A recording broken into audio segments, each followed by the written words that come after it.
আমি আবারও বলবো, সরাসরি জানতে চাই দিনিয়াত, কোরআন, মুক্তিযুদ্ধের ইতিহাস, জুলাই যুদ্ধের ইতিহাস বাধ্যতামূলক করে কোন শিক্ষানীতি প্রবর্তন অবিলম্বে করবেন কিনা এই প্রশ্ন।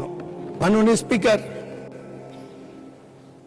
বিগত দিনে বিশেষ করে গত 15-17 বছরে দেশের সবকিছু ধ্বংস হয়ে গেছে।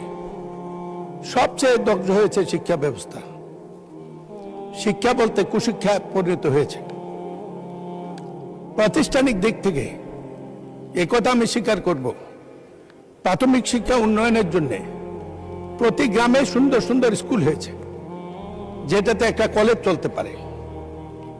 এলজিডি এই ক্ষেত্রে সফল হয়েছে, কিন্তু শিক্ষা ব্যবস্থা উদয় হয়ে গেছে। মানে স্পিকার, উদয় হয়ে গেছে। সকালে আমি উঠি, আমি মনে মনে বলি সারাদিন আমি যেন ভালো হয়ে চলি।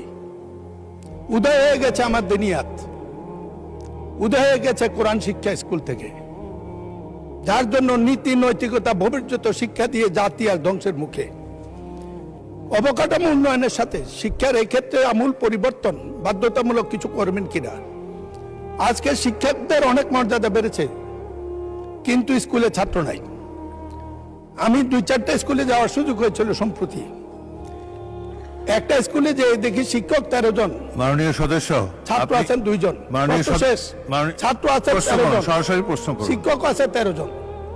এই অবস্থা থেকে নীতিগতভাবে পরিবর্তন করার ব্যাপারে উদ্যোগ না নিলে এই শিক্ষা নেই। আমি আবারও বলবো, সরাসরি জানতে চাই দিনিয়াত, কোরআন, মুক্তিযুদ্ধের ইতিহাস, জুলাই যুদ্ধের ইতিহাস বাধ্যতামূলক করে কোন শিক্ষানীতি প্রবর্তন অবিলম্বে করবেন কিনা এই প্রশ্ন।